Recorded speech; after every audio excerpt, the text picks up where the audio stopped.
It's late. The fire's almost out. Somewhere in the distance, a wolf howls. And under the wooden beams of a creaky, candlelit room, a young woman lies awake, staring at the ceiling. Her name is Ellen, and tonight she's thinking about something most people never talk about out loud, at least not in public. You see, in medieval times, sex wasn't just a private act. It was a deeply complicated subject, wrapped in religion, controlled by the church, watched over by nobles, whispered about in taverns, and punished harshly when rules were broken. But even with all the shame, secrecy, and strict laws, human desire didn't just vanish. It found ways to breathe, even in the darkest corners of castles and cottages. This story isn't about scandal.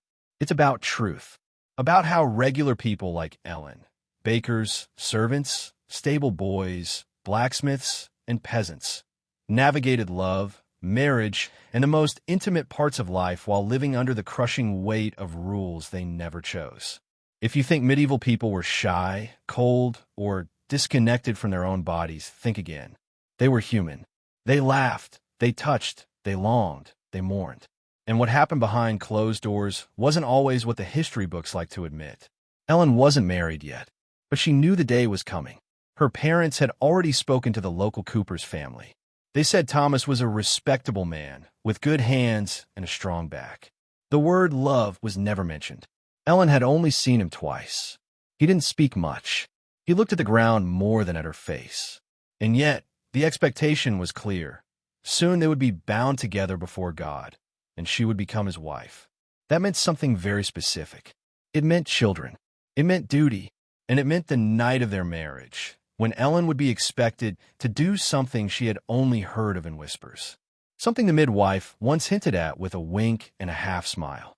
Something that carried both fear and mystery. But Ellen wasn't the only one feeling unsure. Across town, in the wooden loft above his workshop, Thomas sat sharpening a blade.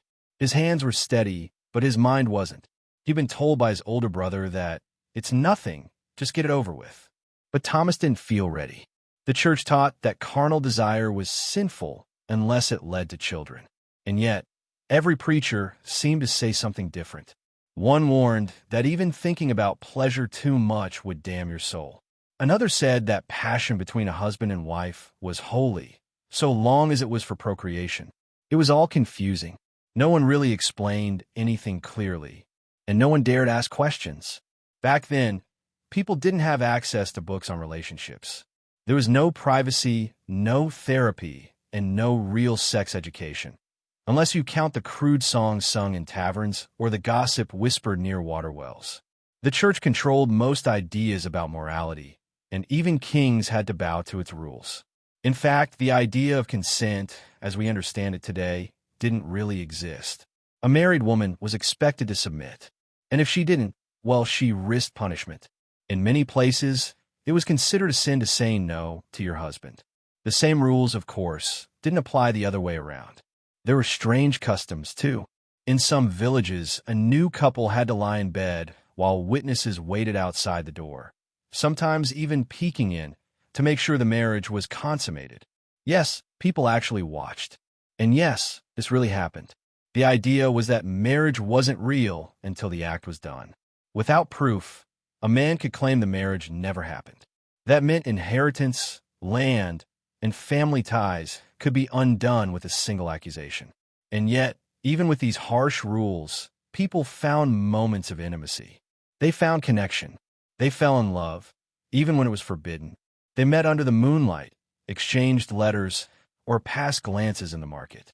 There are records of affairs, some punished, some ignored. There were love poems hidden in books, carved initials in tree bark, and even songs that hinted at secret desires. This wasn't just a thing of the flesh, it was also of the heart, and no law could fully control that. In one small town, just a few miles from Ellen and Thomas, a scandal was unfolding. A monk, yes, a monk, had been caught sneaking into the baker's house after dark. Witnesses claimed they saw him holding hands with the baker's daughter. The local bishop was furious, but the townspeople whispered something else, that maybe the monk had once been in love before he took his vows. That maybe the baker's daughter reminded him of someone he lost. The truth? No one knows. But his punishment was swift, banishment to a faraway monastery. No one ever saw him again. But what did people actually know about their own bodies in medieval times? Not much. Women were often told that their only role was to bear children. Some believed a woman couldn't get pregnant without enjoying it, which of course wasn't true. Men were taught to control themselves, but never really told how. And if something went wrong, say a wife didn't get pregnant, the blame almost always fell on her, even though the real cause could be anything. There was no understanding of fertility, no clear knowledge of anatomy, and certainly no space for open discussion. And then there was the role of class. A noblewoman's experience was very different from a peasant girl's. In the castles, marriages were about politics and alliances. Young girls were wed off at 14, sometimes younger, to men twice their age. Their lives were decided before they even understood what was happening. Some grew into strong women who learned to play the political game. Others faded away, used up by childbirth and ignored by history. In contrast, village life offered a different kind of intimacy, one born of shared chores, long winters, and close-knit communities. People slept in the same room. Children watched their parents. Privacy was rare. Life was hard, but sometimes the harshness made the small moments more meaningful. A touch of the hand, a shared cup, a smile across the table. These were the seeds of connection in a world without comfort. Ellen often listened to the old midwife stories. She said things most people wouldn't dare repeat. She talked about potions to ease childbirth, about herbs that could delay a pregnancy, about secret meetings between lovers. The midwife had lived a long life. She didn't fear the church, and she believed that women should know the truth about their bodies. Ellen admired her, but also feared what such knowledge could cost. One night, the midwife took Ellen aside. "You're going to be a wife soon," she whispered, "but you're still a woman first. Don't let anyone take that from you." It was the first time Ellen felt like someone saw her, not as a future bride, not as someone's daughter, but as a person with her own desires, fears, and questions. The wedding day came. The church was cold. The priest mumbled the vows. Ellen stood still as Thomas placed the ring on her finger. Her hands were trembling. She couldn't tell if it was fear or something else. Later that night, the door closed behind them. The candles flickered. The room was silent. And then, the sound of footsteps outside. Someone was listening. But why? And what would happen next? Would Ellen find safety in this new chapter? Or something else entirely? That's where our story pauses, just for now. Because medieval history, especially the parts they don't teach in school, isn't just about battles and kings. It's about people, about how they lived, how they loved, and what they risked to feel close to one another in a world full of fear, rules, and shadows. So stay with us, because what happens behind that door might just change everything you thought you knew about the Middle Ages. Ellen could feel her heart beating faster as the heavy wooden door clicked shut behind them. The room smelled of old wood and beeswax, lit only by the wavering glow of 3 stubby candles near the bed. A single wool blanket lay folded at the edge, and a pale linen sheet covered the mattress stuffed with straw. It was their first night together as husband and wife, but neither of them spoke. Thomas stood by the small window, his back turned, as if waiting for something, perhaps courage, perhaps a sign from above. Ellen sat on the edge of the bed, her hands clasped in her lap, fingers twisting in silence. This moment had been building for months. Everyone in town expected them to be like every other couple, to lie down, do what was required, and begin the work of making a family. But no one had prepared them for the uncertainty, for the emotions knotted in their throats, for the silence that now pressed against the walls like a second presence in the room. In the Middle Ages, the idea of romance was more fantasy than reality. Troubadours sang songs of chivalry and passion, but those tales were for the nobility, stories meant to entertain, not guide everyday people. For someone like Ellen, born into a modest family with no land or titles, marriage was about survival. It was about combining resources, sharing labor, and hoping that love, or at least kindness, might come along the way. Thomas turned slowly, his eyes flicking toward her and then away. "You must be tired," he said softly, his voice unsure. Ellen nodded. A little. He took a few steps closer and sat on the stool beside the bed. There was a long pause. The fire in the hearth had turned to glowing coals. Somewhere outside, an owl hooted. Everything about this moment felt fragile, like if they moved too quickly, something might break. Not just the silence, but the fragile sense of safety they were both clinging to. I don't mean to rush anything, Thomas said, not meeting her eyes. We don't have to do anything tonight. Ellen looked at him, surprised. She had expected awkwardness, maybe pressure, maybe fear. But not this. Not patience. Not gentleness. She didn't know what to say. In many villages, the expectation was that the marriage bed must be confirmed quickly, and that any hesitation was a sign of weakness or disobedience. Some towns required proof the next morning. Bloody sheets displayed to mothers-in-law, whispered gossip about whether the bride had truly been a virgin. For some women, this meant humiliation. For others, danger. But Ellen's family had been too poor to afford such customs. No one waited outside their door tonight. Still, the weight of tradition sat heavy on their shoulders. "Thank you," Ellen said, almost in a whisper. Thomas gave her a small nod, stood, and turned toward the hearth. He added a small log to the glowing embers and watched the flames return, slowly and cautiously, just like the two of them. And outside the house, hidden in the shadows of a narrow alleyway, someone watched. It wasn't a neighbor. It wasn't a curious friend. It was someone who didn't belong there. The figure stepped back into the darkness, disappearing into the cold night, and left no trace behind. Back inside, Ellen pulled the blanket up to her shoulders and lay down, facing the wall. Thomas settled on a pile of hay near the hearth, wrapped in his cloak. Neither of them spoke again, but something had shifted. The pressure had lessened. Not gone entirely, but lightened. There was still fear, but also possibility. The next morning, the village stirred to life as usual. Chickens clucked, water was drawn from the well, and gossip started circulating like it always did. But Ellen awoke with a strange feeling she couldn't explain, like something was just slightly off, out of balance. She looked around the room.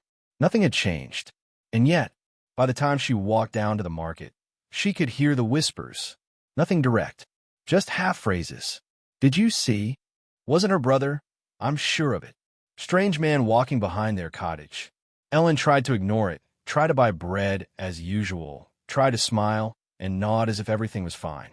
But deep down, a quiet unease had settled in her chest. That night, she told Thomas. He was sharpening his blade again, like he did most evenings. She stood by the door and waited for him to pause. "There's talk," she said, "about someone watching the house." Thomas frowned. "Who? I don't know." "Why?" She shook her head. "I don't know that either."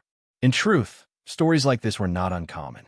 In times when homes were small and walls were thin, secrets were rare. A wandering stranger, a loose shutter, a footprint in the dirt, it could all spark suspicion. And the church had trained people to fear sin wherever it might hide.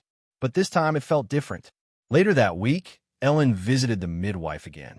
"I feel watched," she admitted. The old woman, bent and wrinkled but sharp as ever, nodded slowly. "Sometimes it's not your body they want. Sometimes it's what you know." Ellen didn't understand. "What do I know?" The midwife looked her straight in the eye. "Too much, maybe, or not enough. Either one can be dangerous." She leaned in closer, her voice almost too quiet to hear. "You should be careful, girl. Some truths don't stay buried forever, especially not in this town." Ellen left with more questions than answers. Who was watching? What do they want? Was it connected to her family? To Thomas? To something in the past? As she walked home, the air felt colder than it should have. And when she turned the corner toward her cottage, she noticed it, faint but clear. A mark carved into the wooden post near the door. Small, almost invisible, but it hadn't been there before. Ellen stared at it for a long time, heart pounding. It wasn't a symbol she recognized. Not from the church. Not from any story she'd been told. And when she stepped inside, Thomas was gone. No note. No sign of struggle. Just silence. The fire had gone out. And something in the room, something deep and invisible, had changed. The door creaked shut behind her.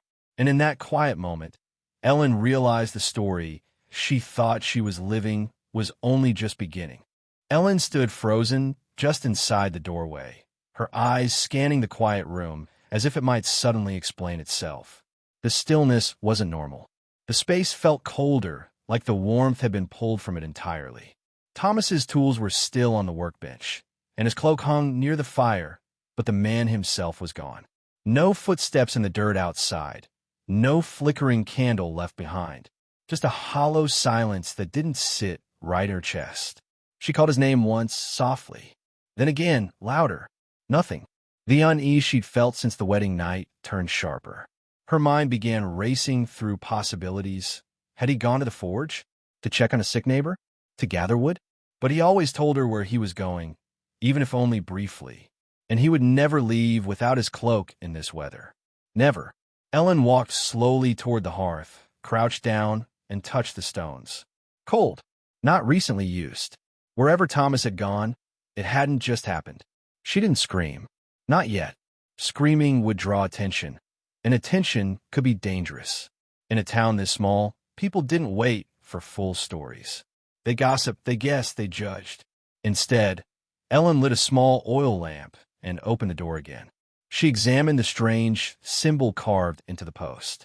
It was no more than the size of a coin, two jagged lines intersecting in a triangle, almost like a broken star. It meant nothing to her. Not religious, not runic. Just odd. She touched it with her fingertip and immediately pulled away. The wood felt warmer than it should have. And then she heard it. Movement. Not close, but not far either. Somewhere behind the cottage. She turned and stepped quickly toward the back, the small lamp flickering in the breeze. What she saw made her stop in her tracks. Footprints.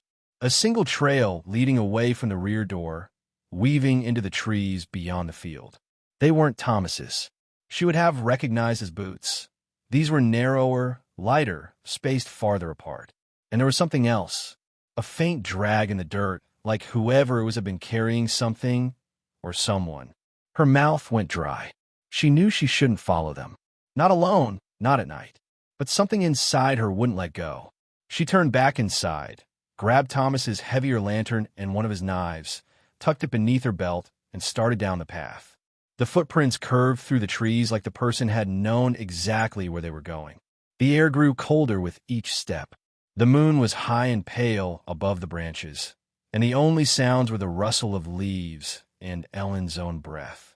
She moved carefully, staying close to the trees for cover.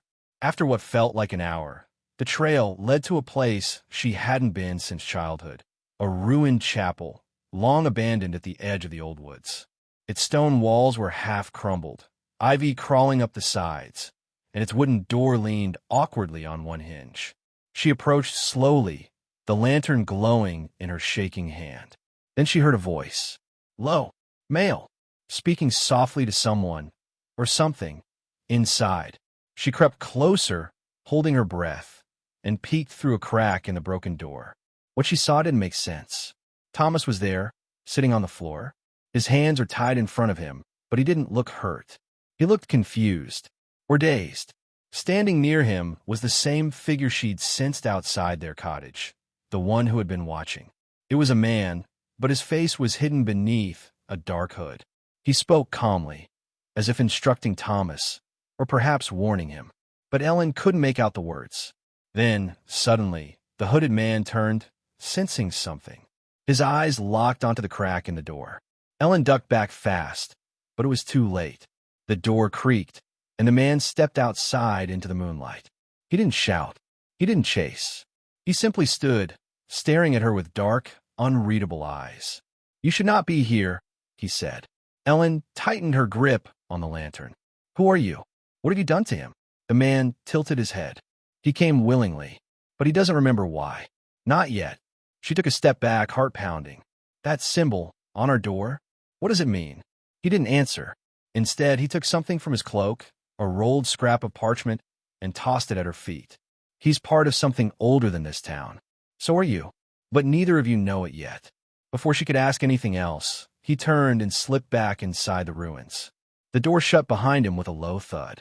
Ellen stared at the parchment. Her hands trembled as she picked it up and unrolled it. There, drawn in rough ink, was a map of the town, marked with the same strange symbol at several locations. Her cottage, the old well, the midwife's house, and something else, a name, written at the bottom in bold, sharp letters. Order of the Quiet Flame. She had never heard those words in her life. Clutching the parchment, she looked up at the ruined chapel one last time. No sounds came from inside. No light flickered in the cracks. It was as if it had swallowed the man and Thomas whole. But she couldn't just leave him. Still, rushing in blind wouldn't help him, or her. So she did the only thing she could think to do. She ran, back through the trees, through the field, through the cold night air that now felt like it was watching her. By the time she reached the cottage, her breath was short and her legs ached. She locked the door, pulled the shutter closed, and fell to her knees near the hearth. For a long moment, she just sat there, shaking. Then she spread the parchment on the floor and studied the marks again.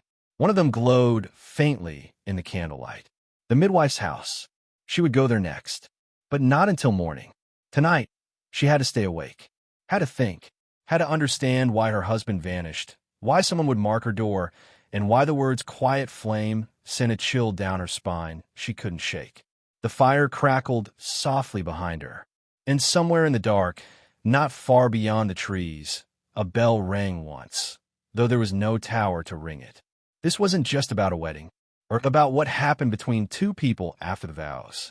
This was about something older, something hidden, something watching, and Ellen was now a part of it. The candle burned low as Ellen sat motionless, eyes fixed on the map spread before her.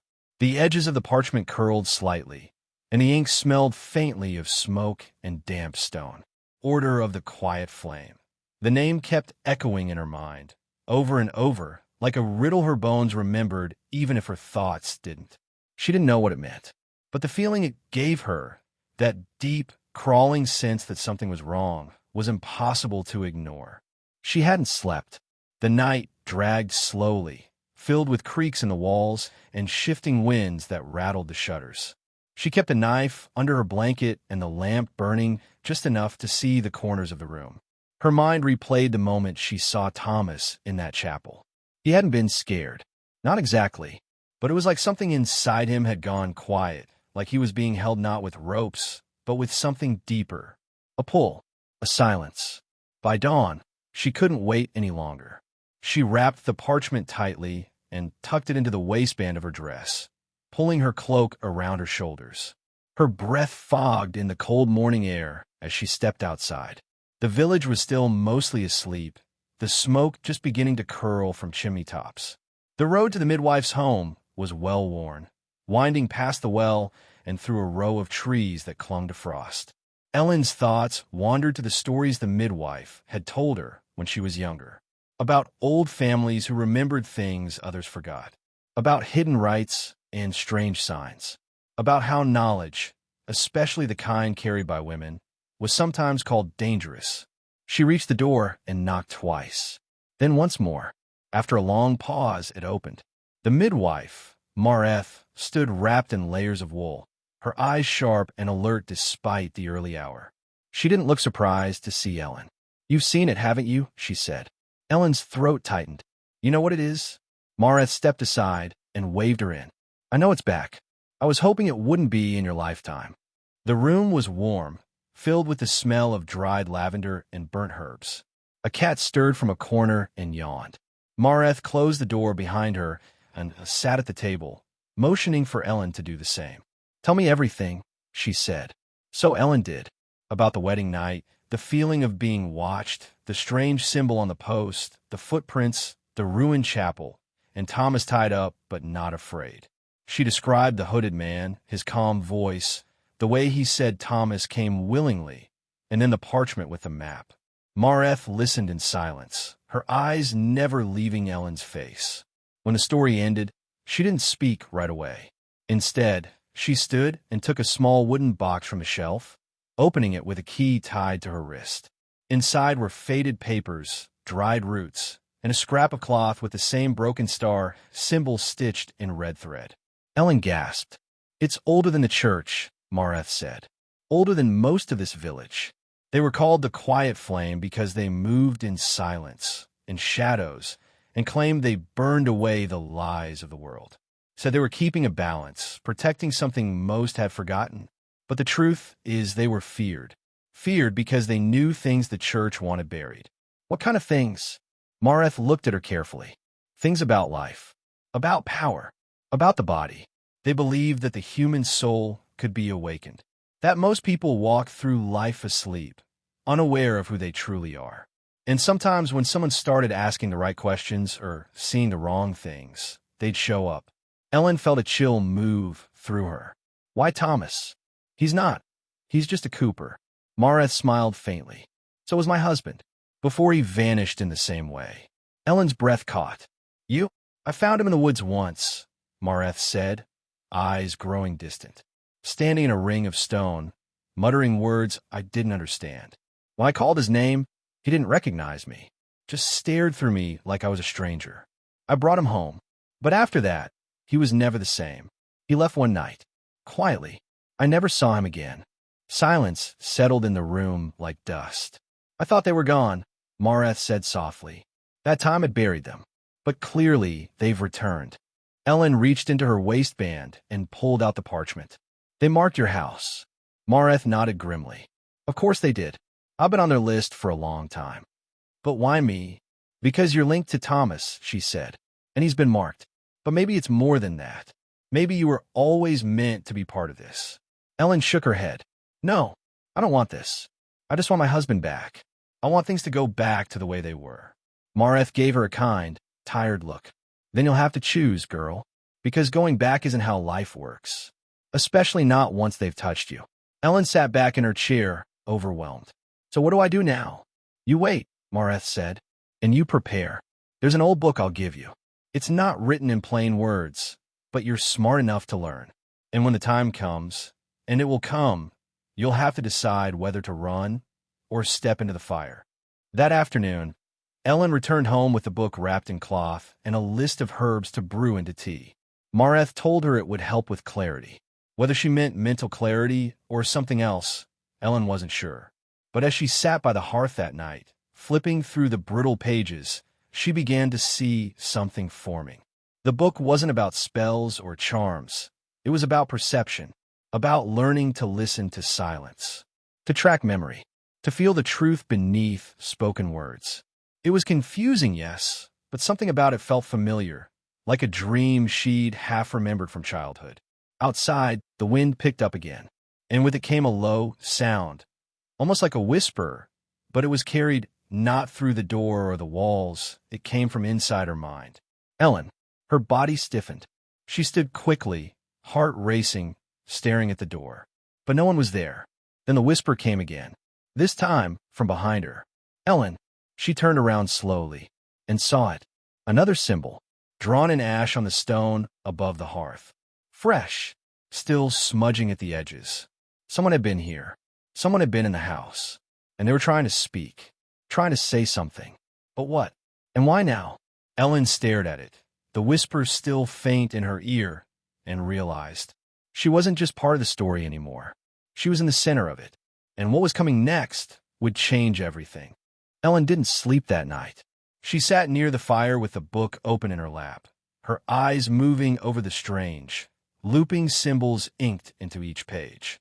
The writing wasn't in any language she knew, and yet something about it made sense in a way she couldn't explain. The words didn't speak to her mind. They spoke to something deeper, something old. Every so often, she'd look up at the mark above the hearth, the broken star drawn in ash, still fresh. The room smelled faintly of smoke and something else. Herbs, maybe, or something that had been burned quietly in the dark when she wasn't looking. The whispering had stopped after the second time, but the silence that followed felt thick, like it was waiting for something, like it was pressing against the walls, curling around the corners of the room. She couldn't shake the feeling that she wasn't truly alone, even though every time she turned, there was no one there. Just that mark. Just that book. By morning, the wind had calmed, but the strange quiet still lingered. She stepped outside, blinking in the soft gray light, and found fresh footprints in the dirt near the door. Just one set, Not boots, bare feet. No one in town walked barefoot in late autumn, especially not across cold soil. Whoever it was hadn't come to steal. They hadn't broken in. They'd simply left something behind. A message. She followed the prints a short distance, but they disappeared into the grass near the well. No signs of where the person went next. No other tracks. Just the stillness and a low fog that had rolled in from the fields. The villagers were beginning to wake now, gathering in small groups, whispering as they fetched water and tended to animals. Ellen passed them quickly, her hood up, her eyes down. But she felt their glances. They weren't direct, not yet, but curious. Distant, like people watching a storm in the distance and wondering if it might come their way. Back in the cottage, she brewed the herbs Mareth had given her. The tea was bitter and dark, with a smell like old roots and pine. It settled in her chest strangely, like warmth and weight all at once. Her thoughts slowed, but sharpened too, as if she could hear herself more clearly. She returned to the book and kept reading, and for the first time, one of the symbols shimmered faintly when she touched it. Not light, not heat, just a feeling, recognition. That afternoon, Mareth arrived, unannounced, carrying a basket of dried lavender and a stern expression. Ellen let her in, grateful for the company, though she didn't say much. Mareth placed the herbs on the table and looked around the room carefully, then stared at the ash symbol above the hearth. "They've been here," she said. "Not to harm, to test." "To test what?" Ellen asked. "Whether you're ready," she replied. "Whether your mind is soft clay or stone." Mareth sat down across from her. "They won't hurt you." "Not yet. That's not how they work. They come to watch, to listen. And then, if they see something in you, they begin the next step." Ellen hesitated. "And what is the next step?" Mareth didn't answer right away. She reached into her coat and pulled out a folded cloth. Inside was a smaller book, leather-bound, even older than the one Ellen already had. She placed it on the table between them. "This belonged to someone I loved," she said softly. "Before he disappeared, he was studying them, learning their ways. He believed they weren't evil, not in the way people feared, just ancient, bound by their own laws. But when he got too close, he changed. And then he was gone." Ellen opened the book. More symbols, more strange sketches, circles, eyes, flames drawn with trembling hands. One page showed a rough map of the region, with the chapel circled in ink. Another had a list of names. Most were crossed out. One wasn't. Her name, Ellen. She stared at it, her chest tightening. "How's my name here?" Mareth closed the book gently. "Because this started long before you were born. Before me, too. There's a line that runs through some people, generations of it. Not blood exactly, but something like it. A connection.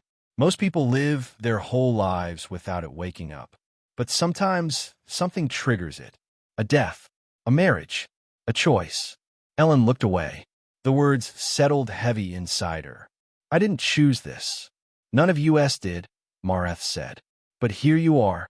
Later, after Mareth left, Ellen stood outside again, watching the sun lower behind the trees.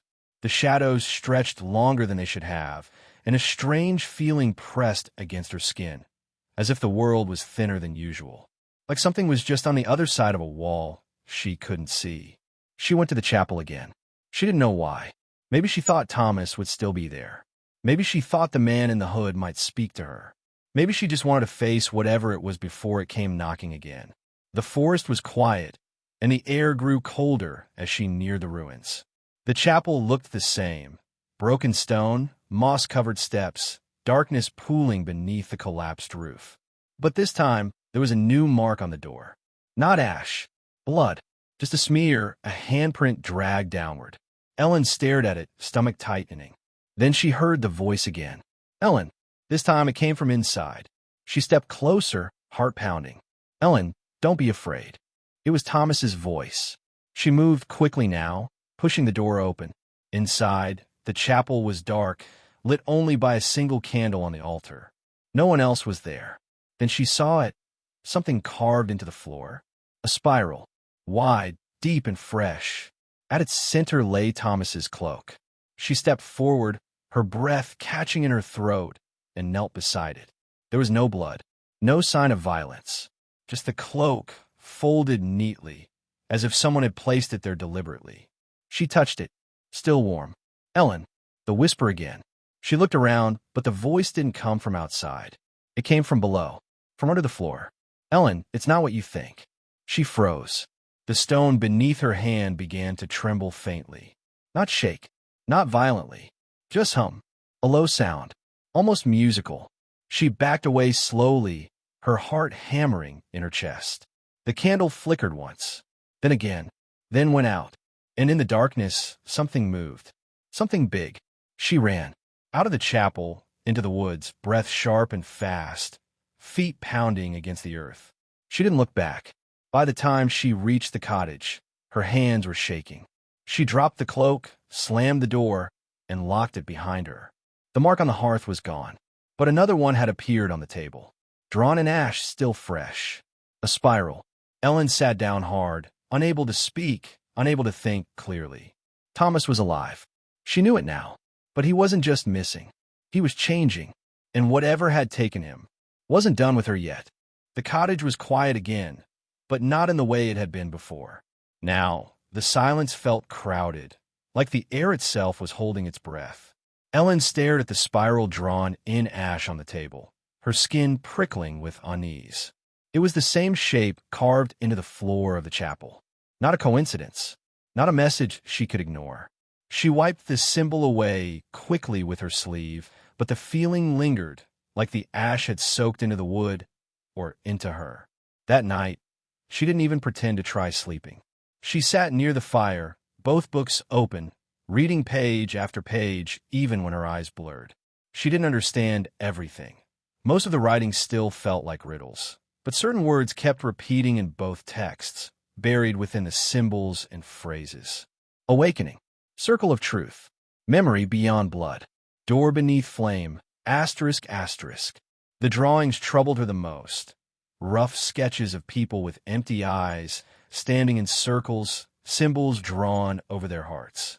And among the pages, a recurring shape, the spiral. It wasn't just a mark. It was a path, or a warning. She kept thinking of Thomas's voice in that chapel, soft and strange, calling her name like he was somewhere far away, like he wasn't truly there. He had spoken the words, "It's not what you think." But what was it then? A cult? A curse? A ritual? And why her? The fire crackled low, the room bathed in shifting orange light. She could feel the weight of everything pressing against her. Thomas's disappearance, the symbols, the whispers, the books. But there was something else now, too. A dull ache in her chest that wouldn't ease. Not quite pain, but pressure, like a seed buried too deep, slowly waking up. In the morning, she went to the village square.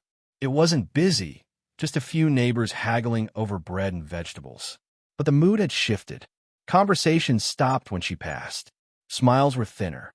No one asked how her husband was. They knew something, or suspected, and that was almost worse. She found Mareth near the well, drawing water into a heavy wooden bucket. "They know something's wrong," Ellen said quietly, keeping her voice low. Mareth didn't look surprised. They've seen the signs before, even if they pretend not to remember. This village is older than most think. And things like this, they don't stay hidden forever. "What do I do?" Mareth handed her the bucket. "You act normal. You pretend nothing's changed. And when the time comes, you face it. Not just for Thomas. For yourself." Ellen felt the weight of the water, of the morning air, of everything pressing on her shoulders. Later that day, she visited the chapel again, but not alone. She didn't tell Mareth where they were going. She simply said, "I need you to see it." The old woman followed her through the woods without questions. When they reached the ruined building, the sunlight was already fading. Shadows clung to the stone, the door hanging open like a crooked mouth. Inside, the spiral was still carved into the floor. The cloak was gone. Mareth stepped carefully around the symbol, kneeling at its edge. She placed her hand flat against the stone, closed her eyes, and breathed deeply. Her expression didn't change, but Ellen could see the tension in her shoulders. "This isn't just a mark," Mareth said. "It's a gate." Ellen stared. "A gate to what?" Not a place, Mareth said. A state. A threshold. Once you cross it, something inside you changes. Something that can't be undone. But why is it here? Because this land remembers. Even if we don't.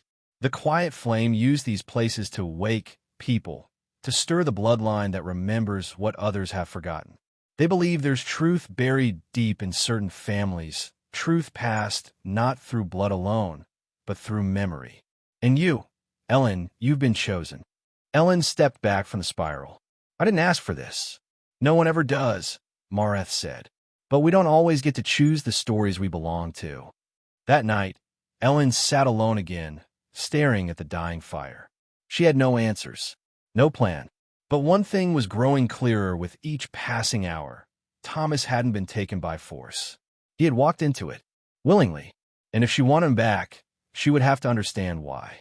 She read deeper into the books, forcing herself to see past the confusion, past the fear. The pages hinted at rituals. Not blood rituals, but something quieter. Asterisk watching. Listening. Remembering. Asterisk there were instructions written like poetry. Sit in stillness. Listen to the earth. Let the silence open your eyes. Asterisk, asterisk. She didn't know what it meant.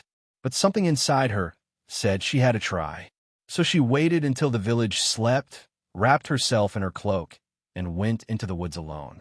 Not to the chapel. Somewhere deeper. Somewhere the books hinted at, but didn't name.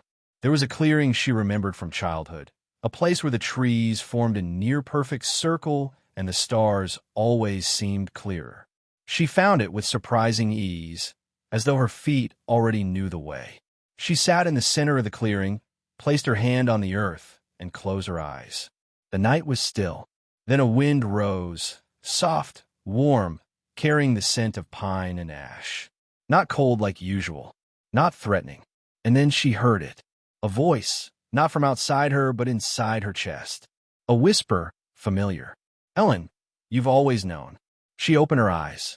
The clearing was the same, but the stars had shifted, and her hands were glowing. Faintly, just around the fingertips. Not light, not fire. Memory. Something was unlocking. And far in the distance, maybe real, maybe not, she heard footsteps. Slow, deliberate, coming closer. The footsteps were steady, not rushed, not hesitant, just slow, sure, like whoever or whatever was approaching already knew she would be here. Ellen stood carefully, brushing off the fallen leaves from her cloak, heart racing. She wasn't sure she was afraid or just finally aware. The strange glow at her fingertips was fading, but a warmth remained deep in her chest, a quiet pulse she couldn't name. She turned toward the sound, expecting to see someone stepping through the trees. But no one came. Only the shadows shifted, parting just enough to suggest movement. Then from behind the trees, a voice called out. You were listening. It wasn't Thomas. It wasn't the hooded man. This voice was different. Female. Calm. Low. Like the rustling of wind through dry leaves. Ellen didn't answer right away. She looked into the trees, searching for a face. Who are you? She asked quietly. The branches swayed, and a figure emerged, draped in dark fabric that seemed to absorb the light. Her face was not hidden, though Ellen almost wished it was. It wasn't because the woman was frightening. In fact, she looked ordinary. But her eyes were too knowing, too old, like they'd seen lifetimes she hadn't lived yet. I'm a watcher, the woman said. Nothing more. Ellen held her ground. You know what's happening to my husband. The woman nodded. I do. Then help me understand it. The woman tilted her head slightly. You don't need help to understand. You need courage to accept. Ellen felt frustration rise in her chest. Don't speak in riddles. I've been followed, watched. I've seen symbols in my home, on my land. My husband disappeared without a word, and now I'm standing in a clearing, glowing like a lantern. I need answers, not poems.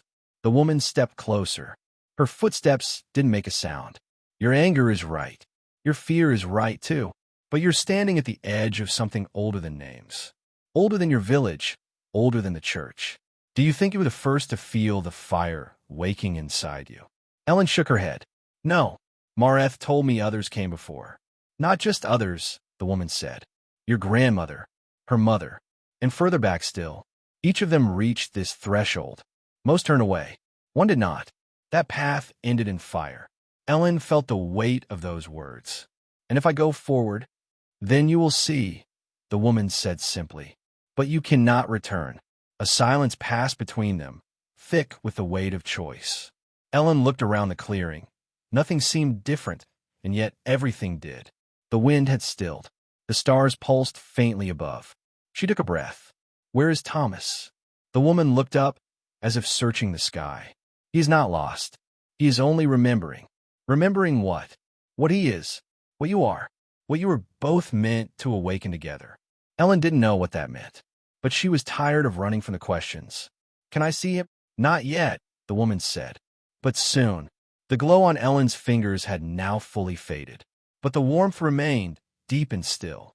The woman turned and walked slowly back toward the trees. Wait, Ellen said. What am I supposed to do? The woman didn't stop walking. Return home. Rest. When the next mark appears, follow it. Then she vanished into the woods. The clearing was silent again. Ellen stayed a while longer, standing where the spiral had formed in her mind's eye, letting the stillness wash over her. She didn't feel at peace, but something in her had shifted. The fear was still there, yes, but now it shared space with something else. A strange sense of direction. Not certainty, but motion. By the time she returned to the cottage, the sky was fading from gray to gold. She unlocked the door and stepped inside, expecting everything to be just as she left it. But it wasn't. On the table, in place of the spiral, sat a stone. Small, black, and smooth as glass. When she picked it up, it was warm. On the underside was an engraving, shallow, almost invisible until it caught the light. A flame, the same shape as the mark on the old map. She clutched the stone and turned it over in her hand. There was no note, no sign of who had left it, but she didn't need one. It was a message, a sign. The next part was beginning. She lit a candle and set it beside the stone. Then she opened the older book, the one Mareth had given her, and flipped to the pages she hadn't dared read before. The ones full of ink-splattered notes and circles drawn with trembling hands. One of them described a ritual, quiet, not spoken aloud. No chants, just a series of actions to align the soul with what the old text called the remembering flame. She wasn't sure what she believed, but nothing in her life had made sense lately, and doing nothing hadn't helped. So she followed the instructions. She closed her eyes. She held the stone in both hands. She focused not on words, but on feelings, fear, longing, confusion, love. And then she whispered one name, Thomas. For a long time, nothing happened. Then the candle flickered. The air in the room shifted. And somewhere in her mind, not outside, not in her ears, she heard his voice. I'm here. Her eyes flew open. There was no one in the room, but the stone in her hand pulsed with warmth. And in the silence that followed, she knew he had felt her. Wherever he was reaching back, and the path between them was opening. Not all at once, but soon, soon. The next morning, the sky broke open with heavy clouds. Rain fell in slow, steady sheets, turning the dirt roads into quiet rivers of mud. Ellen stood by the window, her fingers pressed to the warm stone still sitting on the windowsill. It hadn't pulsed again. It hadn't whispered. But she knew that moment in the candlelight hadn't been a dream. She'd felt him, heard him. Wherever Thomas was, he wasn't gone. He was somewhere between. She didn't know how she was supposed to reach him. The book hadn't said. And the woman in the woods, whoever she was, had vanished like a shadow at dawn. Mareth hadn't returned either. No one had. Ellen was alone, surrounded by books and secrets, rain on the roof, and symbols she didn't yet understand. The only thing that had changed was her. She could feel it in her bones now, in her skin. The world hadn't moved, but something inside her had. By noon, the village was quiet. Most people stayed indoors during a storm like this, though Ellen suspected it wasn't just the weather keeping them away. She felt it in their eyes the day before. Curiosity, yes, but fear too. Whispers that stopped the moment she passed. She wasn't just the woman whose husband vanished anymore. She was the one marked. The one who still hadn't cried. She made her way to Mareth's cottage, water soaking into the hem of her dress, hair sticking to her cheeks. She knocked once, then twice. No answer. Inside, the curtains were drawn. The hearth was cold, but something was off. The door wasn't locked. Ellen pushed it open slowly, calling out Mareth's name. No one answered. The air inside smelled faintly of burnt herbs, the kind Mareth used in her teas and charms. The table was bare, except for a bowl of lavender stems and a folded cloth. She stepped inside, uneasy. The books on the shelf were gone. Not scattered, not stolen. Gone, as if removed with care. The hidden chest under the floorboard was open, the contents missing. Mareth hadn't been taken. She'd left. But why? Ellen turned in a slow circle, trying to make sense of it all. That's when she noticed it. Another mark on the doorframe, small and carved deep into the wood. Not the spiral. A flame. And below it, a line of symbols like those in the book. They looked almost like a sentence. She copied them into her journal and hurried home through the rain. Hours later, she sat at her table with the books spread around her, trying to match the markings. One by one, she translated the characters using the guide Mareth had given her. When the full sentence was complete, she stared at it, heart pounding. She has gone to the gathering flame. It wasn't a place she knew, not one marked on the map in either book. But the phrasing struck her. The gathering flame. It sounded like a location, a meeting point, a step beyond where she stood now. That night, the dreams returned. She found herself walking through a forest lit only by torchlight, but there were no flames. Just glowing embers floating through the air like fireflies. Thomas walked ahead of her, always just out of reach, his hand extended behind him but never turning around. "Ellen," he whispered, "you have to come before the circle closes." When she tried to call out, no sound came. She woke with her hand stretched forward, reaching toward the ceiling. The candle on the table had burned out, and the room smelled faintly of smoke. On the windowsill, the stone was glowing again, just faintly, like a coal refusing to die out. She needed answers. If Mareth was gone, she would have to look elsewhere. So the next morning, she did something she hadn't done since the day after Thomas vanished. She spoke to another villager. Old Caleb, the town's tanner, was nearly blind and mostly deaf, but his mind was sharp when it came to the past. Ellen brought him bread and sat beside him in his workshop, waiting until he finished boiling his hides before she asked her question. "Have you ever heard of the quiet flame?" she asked. He didn't answer at first, just stared at the fire. Then he said, "My mother used to whisper that name when she thought I was asleep. Said there were people in the hills who met by night. Said they didn't worship in churches. Said they listened to the silence." Ellen swallowed. Did she say why? Caleb shook his head. Just that they weren't evil. Just old. Older than the stones in the village square. Older than the chapel ruins. Said they lit fires not for warmth, but to see who had been hiding in the dark. That night, she wandered further than ever before, past the chapel, through the forest, into hills she'd only heard about from stories. And near midnight, she found it.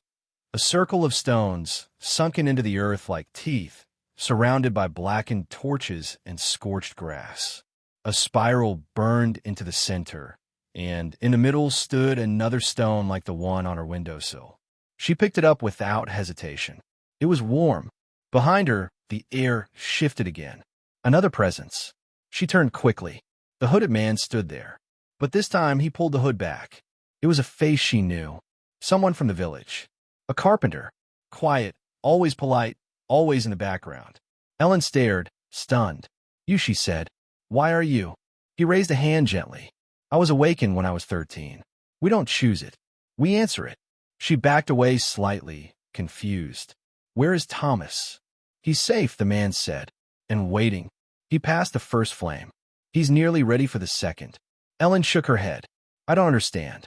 "Ready for what?" "To remember," the man said. "What you both are. What you were both meant to carry forward." He stepped closer, offering a folded cloth. Inside was a ring. Thomas's ring. "Ellen," the man said, "he left this behind when the circle called him. But he told me, if you came this far, you should have it. Because he believes you'll come the rest of the way." The ring was warm in her hand, like it had just been pulled from fire. Ellen closed her fingers around it, heart racing. Whatever the gathering flame was, she was already walking toward it. and something told her the moment she crossed its threshold, there would be no turning back. The stars overhead were sharp and clear, spread across the sky like ancient watchers.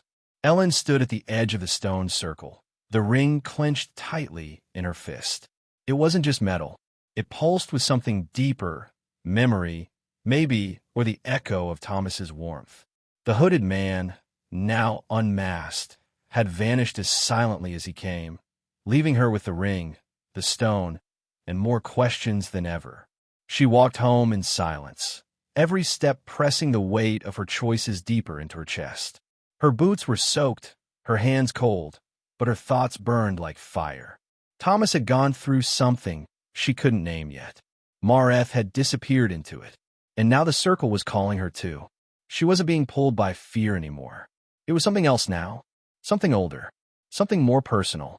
Back in her cottage, she placed the ring on the table and lit a single candle. The flame flickered as if it recognized the object before it. The glowing stone pulsed once, faint but steady. Ellen sat in the quiet and opened the second book again, the older one, with the trembling handwriting and the strange diagrams. One drawing caught her attention now more than ever. Two figures, drawn with rough ink strokes, each with a spiral over their chest. Between them, a circle of flame, and beneath it, a single word. Bond. She traced the word with her fingertip, whispering it aloud. It wasn't just love they were talking about. It was something deeper than affection or devotion. A spiritual tether, a recognition, a match not made by people, but by something far beneath the skin. A connection passed down through time, reawakened in rare pairs. Was that what she and Thomas were? The thought frightened her, but only because it felt true. In the following days, Ellen kept to herself. She tended the fire, brewed the teas, continued reading the books, and walking the woods, hoping for another encounter, another answer. But the village noticed her absence. On the third morning, someone knocked at her door. It was Roland, the miller's son. Young, full of nervous energy, eyes darting everywhere but her face. "Ellen," he said, shifting on his feet. "They're talking. Some of the elders, they think something strange is happening. People are saying you've been walking into the forest at night, that you speak with ghosts." She stared at him. "Do you believe them?" He looked down. "I don't know what to believe, but they're afraid. They think you're cursed, or calling something into the village." She didn't flinch. "And you?"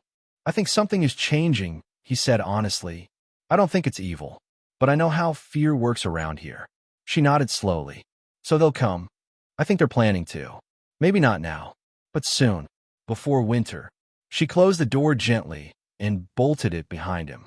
She knew it was only a matter of time before the villagers, frightened of what they didn't understand, came to her cottage with demands, or worse. That night, she returned to the clearing with the stone circle. The ground was still scorched. The spiral still glowed faintly when she stood near it. And in her hand, the ring warmed again, pulsing with a rhythm that wasn't her own. "Ellen," a voice whispered from the dark. She turned. This time, it was a woman again. Not the same one from before. Younger, pale hair, eyes that flickered like they held fire inside them. "I dreamed of you," the woman said. "You were standing in the flame. You didn't burn. You changed." Ellen blinked. "Who are you?" "Another flamekeeper," she said. "We all come here when it's our time. The fire doesn't choose just anyone. It waits, watches, then it calls." Ellen stepped closer. "Why now? Why Thomas? Why me?" The woman's face softened. "Because you're the last bond in this line. You and he were born under the same sign, same month, same moon, but you were separated, raised apart, and now you've come back together at the end." Ellen shook her head. "The end of what?" "The silence," the woman said. "The end of forgetting. The village you live in, the land you walk. It was once a place of memory, a sanctuary, but time buried it. Churches replaced circles. Prayers replaced knowing. The quiet flame never died. It just went underground, waiting for someone to relight it." Ellen felt a chill pass through her. "So what happens now?" "You go to the gathering flame," the woman said, "but only when you're ready, and only when the third mark appears. I've seen two. Then the last will come soon." With that, The woman turned and vanished into the trees like mist. Ellen walked home beneath a starless sky, her mind spinning with images, spirals, rings, bonds, circles of fire. When she returned, she noticed something immediately. The mark had appeared, drawn in ash above the door. 3 spirals interlocked. The third sign. She lit every candle in the house and sat at the table with the ring in one hand and the glowing stone in the other. She stared at the symbols on the wall and waited. She didn't know what would happen. She only knew something had begun. And then she heard it. Footsteps, not from outside, from beneath the floor. Slow, rhythmic, steady. The same sound she had once heard in the chapel. The candle nearest the door went out. Then the next. The flame in her hand flickered, but held. And the voice came again. Ellen. It was Thomas. But this time, there was no fear in his voice. Only urgency. They're coming. Her breath caught. Ooh, she whispered. But no answer came. Just the soft groan of wood under pressure. And the certainty that the gathering flame wasn't just a destination. It was a crossing. And something or someone was already on their way through. The floor creaked again. This time, closer. Ellen stood, breath tight in her chest. The ring clenched so hard her palm, she barely felt the edges biting into her skin. The flame of the last candle flickered uncertainly. Shadows stretched up the walls like fingers. She stepped back, staring at the boards beneath her feet. The sound wasn't her imagination. It was slow, deliberate, and coming from under the house. She whispered, Thomas. No answer. Only silence, heavy and thick, the kind that seemed to listen. Then came 3 soft knocks, asterisk, not asterisk, at the door, from beneath the floorboards. Her legs locked, every part of her telling her to run. But she didn't. She kneeled slowly, placing her hand on the wooden planks, feeling for movement, for vibration. The boards were cold, but a low hum rose from them, like a far-off bell ringing deep underground. And then, for the first time, she heard not Thomas's voice, but another one. A voice she couldn't place, older, androgynous, like wind scraping against stone. You are the last light. The threshold waits. Ellen stood abruptly, backing away. The spirals on the wall glowed faintly now, and she felt the pulse again, not just in the ring, but in her chest. Something inside her had begun to align with something else. She wasn't being watched anymore. She was being called. The tension inside her didn't feel like fear anymore. It was anticipation, a growing awareness. Whatever the gathering flame was, it wasn't a secret society or a place of punishment. It was a revelation, something that broke the skin of ordinary life and showed what pulsed beneath it. She moved to the old cellar door behind the pantry, one she rarely used. It led beneath the house, to a space mostly filled with root vegetables and dust. The stairs groaned as she descended, candle in hand, heart thudding in rhythm with every step. It was freezing, the air stale and still. She moved slowly, sweeping the candle across the darkness. Then she saw it, an opening in the far wall, a gap in the stones she'd never noticed before. Had always been there, or had it opened for her? The edges were marked with soot, spirals carved faintly in the stone. Beyond it, a narrow tunnel. Damp, cold, and impossibly silent. Ellen hesitated, but only for a second. Then she stepped through. The air shifted behind her. The candle dimmed, but didn't go out. The tunnel led downward, the walls narrowing, dripping. Moss clung to the stones, and here and there she saw faint signs, scratches, spirals, and once a faint handprint in faded red. Time felt strange here, like it wasn't passing in the usual way. Her legs didn't ache, her breath didn't quicken, and yet she had no idea how long she walked. Minutes? Hours? Then the tunnel widened into a chamber, and in that chamber, a circle of stones glowed faintly, each marked with fire symbols. At the center stood a stone pedestal, and atop it, a familiar object. Thomas's pendant, the one he wore on their wedding day. A simple, carved medallion, passed down in his family for generations.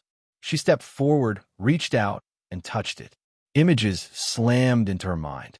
Not memories, visions. Thomas kneeling in a forest, surrounded by figures in shadowed cloaks. His eyes glowing faintly, a hand on his forehead, the flame symbol burning into the earth beneath him. A voice, he chose this path. Then another vision, Thomas in a room carved of stone, speaking words she couldn't hear, his hands covered in ash. He looked peaceful, changed, and behind him stood the hooded man and the woman with fire in her eyes. She staggered back. The images stopped. Ellen looked down at the pendant. It wasn't just his, it was a key, a marker, proof that he'd passed through, that he'd been accepted. But for what? She didn't know how long she stood there before she noticed another tunnel leading out of the chamber, wider and lit faintly from somewhere beyond. She picked up the pendant and followed it. The tunnel curved gently and ended at a wooden door. A door far older than the house above, carved with spirals and a single word, return. She pushed it open. What lay beyond wasn't what she expected. It was a room, round, stone walls, and lit by dozens of candles. And in the center sat a circle of people, some hooded, others not, but all of them looked at her as if they'd known her for years. And one of them stood, Thomas, his eyes locked on hers. And for a moment, the world stopped. Ellen, he said, voice soft, steady. You made it. She stepped inside, heart in her throat. Where are we? This is the crossing, he said. The space between forgetting and remembering, between fear and knowing. She took another step. Why didn't you tell me? Why leave like that? His expression was gentle, because I didn't know how. I didn't understand it either, until I passed through the flame, until they showed me who I really was. Who are you? She asked, voice breaking. He looked around at the others. We're not a cult. We're not witches. We're keepers of memory, of balance, of truths that were buried when the world decided silence was safer than knowing. He reached out his hand. I never wanted to leave you. I only wanted to protect you. But now you're here, and it means it's your time too. Ellen stood frozen. Her heart screamed to run to him, but something deep inside whispered not yet. Because even here in this sacred place, she could feel it. The story wasn't finished. The flame hadn't fully revealed its purpose. And somewhere beyond this chamber, something was still waiting, watching, testing. And before she reached for his hand, she would have to choose. Not him, not them, herself. Ellen's breath caught in her throat as Thomas's hand hovered, just inches from hers. The chamber's flickering candlelight cast long shadows over the faces surrounding them. Watchers, keepers, guardians of a secret older than the village itself. They all waited, eyes solemn but expectant, as if her next move held the fate of something far greater than either of them. Her fingers trembled. The warmth of the pendant in her palm pulsed steadily, like a heartbeat echoing through the still air. It was more than a piece of jewelry. It was a tether to Thomas, to the path he had chosen, and now it was a signpost pointing directly to her own awakening. But doubts tangled in her mind like thorny vines. Was she ready? Could she step fully into this unknown? To become one of the keepers meant accepting a truth buried deep beneath generations of silence. A truth that might unravel everything she thought she knew about her life, her family, and the world itself. Thomas's voice broke through her swirling thoughts, gentle but firm. Ellen, this is the moment. The gathering flame cannot wait. She looked around the circle. Faces familiar yet distant, each bearing their own stories etched by time and memory. Some bore scars, others wore serene expressions, but all shared a weight she was only beginning to understand. Suddenly, a low rumble echoed beneath their feet. The stone floor vibrated faintly, like a warning tremor from the earth itself. Ellen's gaze snapped downward to the spirals etched into the chamber's center, glowing softly now, the light growing stronger, spreading in slow, deliberate waves. A chill ran down her spine. The air thickened, charged with unseen energy. She realized this place was alive in ways she hadn't imagined, as if the very walls breathed with the power of the flame they protected.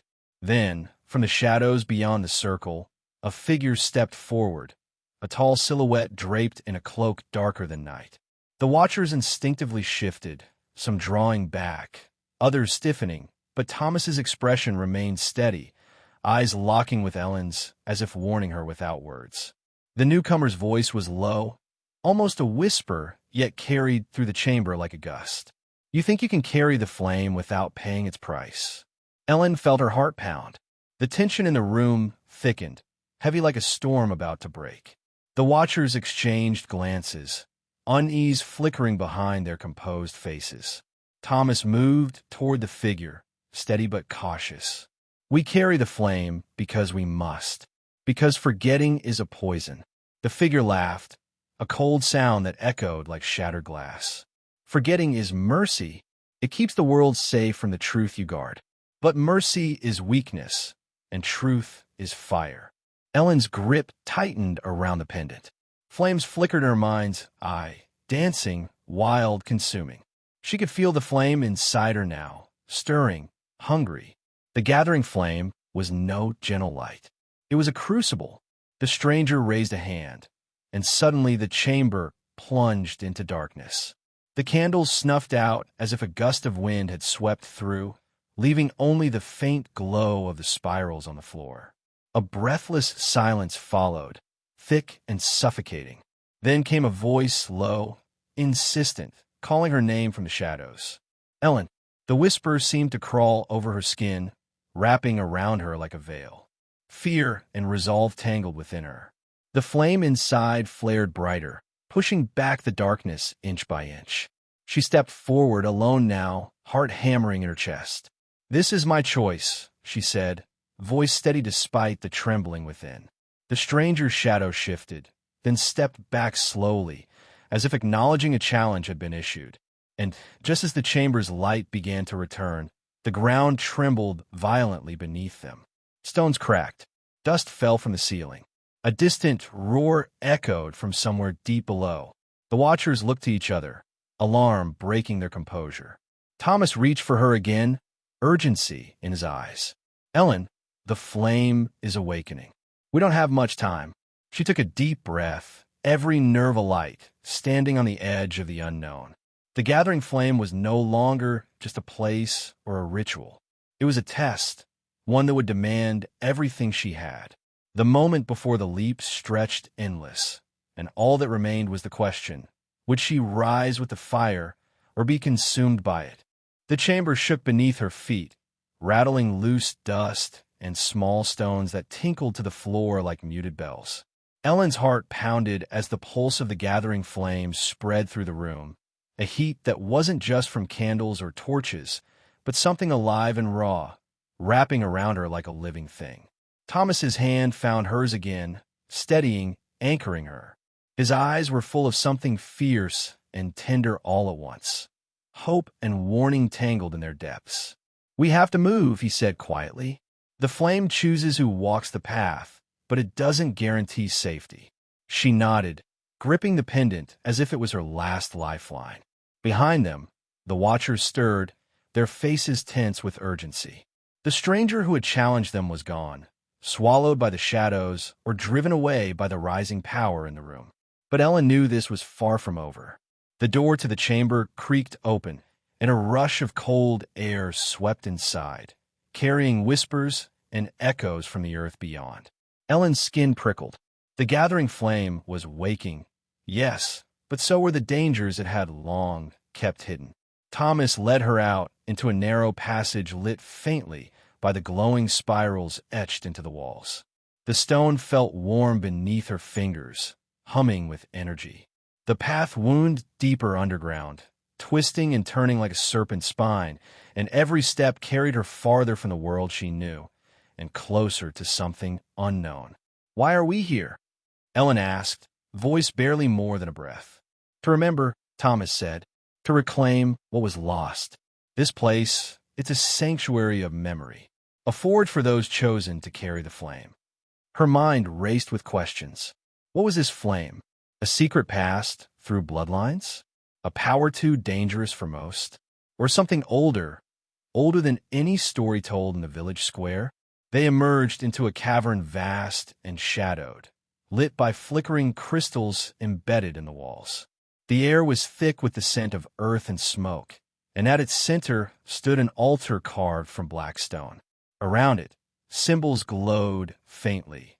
Spirals, flames, circles, all interwoven like a language she could almost read but not quite understand. Thomas stepped forward, placing the pendant on the altar. It pulsed once, sending a ripple through the air like a heartbeat. "Ellen," he said, turning to her, "this is where it begins." Before she could reply, the cavern trembled again, stronger this time, and from the far shadows, figures emerged. They were the keepers who hadn't been in the chamber earlier, faces lined with age and determination. But among them moved others, less familiar, with eyes too sharp and smiles that didn't reach their eyes. One stepped forward, a woman whose gaze bore into Ellen's soul. "You carry the flame, child. But do you know what that means?" Ellen swallowed hard. "I want to learn." The woman smiled, but it didn't reach her eyes. "The flame demands sacrifice. Truth. The unraveling of lies." A murmur rose among the gathered, tension thickening the air. Ellen could feel the weight of generations pressing down on her. Expectations and fears entwined like roots beneath the earth. Thomas stepped beside her, voice low but firm. "We can face it. Together." The woman's gaze softened, just a little. "Then prepare yourself. The gathering flame will test you. It will show you what you are and what you might lose." The cavern walls seemed to pulse, light and shadow weaving like living things. Ellen's breath caught, the flame inside her stirring, hungry for answers but wary of the cost. As the keepers began their chant, a low, rhythmic hum that filled the cavern, Ellen closed her eyes and felt herself pulled inward toward the core of herself. Memories surfaced, some hers, some not. Faces she'd never seen, places long gone, whispers and languages lost to time. The flame wasn't just fire. It was history, memory, power, woven through blood and spirit. Suddenly, a sharp cry echoed from the entrance to the cavern. The gathered turned, tension snapping tight as shadows moved against the flickering light. Figures from the village, fearful, angry, had come. They carried torches and makeshift weapons, their faces twisted with suspicion and fear. Word of Ellen's disappearance and strange happenings had spread, and now the villagers had come to stop what they didn't understand. Ellen's heart sank. The gathering flame was not only a test of memory and power, but also a battleground of belief and fear. Thomas gripped her hand tightly. "They don't see the flame's truth yet. We must protect it, for all our sakes." The villagers advanced, shouting warnings and accusations. Ellen could see Mareth's face among them, stern, conflicted, but resolute. The chamber's tension exploded as old fears clashed with new truths. Ellen stood at the center, the flame in her heart blazing brighter than ever. The choice before her was clear. Embrace the fire fully, confront the darkness in both the earth and hearts around her, or let the flame die out, burying the secrets and sacrifices forever. The gathering flame roared in her soul, the ancient power calling her forward, and somewhere deep beneath the surface, a promise whispered, "Only through the fire will you be free." The battle lines were drawn, and Ellen knew the moment to leap had come.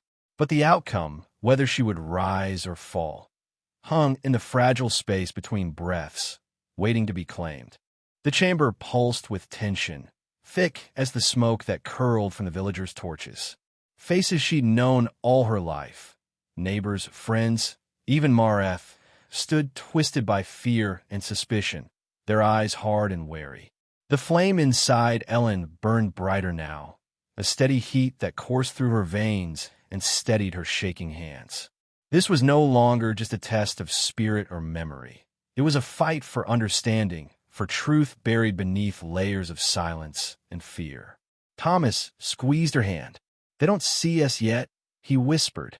"But they will." Ellen glanced at the woman who had led the keepers before, the one with eyes like embers, and saw her nod slightly. The chanting ceased. A heavy silence fell, broken only by the low crackle of the villagers' fire. "We can't let this become a battle," Ellen said, voice firm despite the trembling inside. "There's more at stake than fear." We carry the past with us, but we don't have to be trapped by it. Mareth stepped forward, her face softer now, but resolute. I've lived too long fearing the unknown, she said quietly. It's time we listened. A murmur rose from the villagers. Some lowered their weapons. Others exchanged uneasy glances. The moment hung precariously between conflict and peace, a fragile thread woven by hope and distrust. Suddenly, the chamber trembled again, stronger this time, and a deep rumble echoed from the earth beneath. Stones cracked, dust fell, and the spirals etched into the floor blazed with fiery light, casting shifting shadows that danced like living things. Ellen, Thomas said urgently, the flame is awakening. It chooses who will bear its weight. She felt the heat surge through her, an intense burning that wasn't painful but alive, transforming, calling. Images flashed behind her closed eyes. A long line of ancestors, faces blurred but familiar. A blazing firestorm that both consumed and purified. A path winding through darkness toward a brilliant dawn. Opening her eyes, she saw the chamber had changed. The circle of stones glowed fiercely, and the space seemed charged with ancient power. The villagers stared in awe, fear mingling with wonder. The woman with ember eyes stepped closer. The flame tests not just strength, but heart. It reveals what lies beneath. Ellen's breath caught, the weight of what she carried pressed down, heavy yet liberating. What I need to do? Accept it, the woman said simply. Let the flame burn away the false and reveal the true. Thomas took her other hand. Together, as they joined hands, the firelight wrapped around them, spiraling upward in a vortex of warmth and light. The chamber filled with a humming sound, low and deep, vibrating in their bones and souls. Ellen closed her eyes, surrendering to the flame's embrace. She felt the world fall away, the doubts, the fears, the whispered judgments, and a fierce clarity settled within her. But then a shadow flickered at the edge of her vision. A dark presence, cold and sharp, seeping through the cracks of the chamber like smoke. The stranger from before, the one who had mocked the flame's power, had returned. His voice echoed, low and chilling. You think you can wield the fire without paying its price? Every flame demands sacrifice. Every light casts a shadow. The watchers stiffened, some drawing closer, others readying themselves. Ellen's heart pounded fiercely. The flame inside her flared, but so did the cold darkness pressing against it. Thomas tightened his grip. We face it, together. The stranger stepped forward, and the chamber darkened, the spiral's light dimming. A battle between flame and shadow, hope and fear, memory and oblivion was unfolding. Ellen felt herself pulled to the brink, between surrender and defiance, between what was and what must be. The gathering flame was no gentle awakening. It was a crucible demanding truth, courage, and sacrifice. The watchers began to chant again, their voices rising like a tide against the encroaching dark. Ellen opened her eyes, blazing with resolve.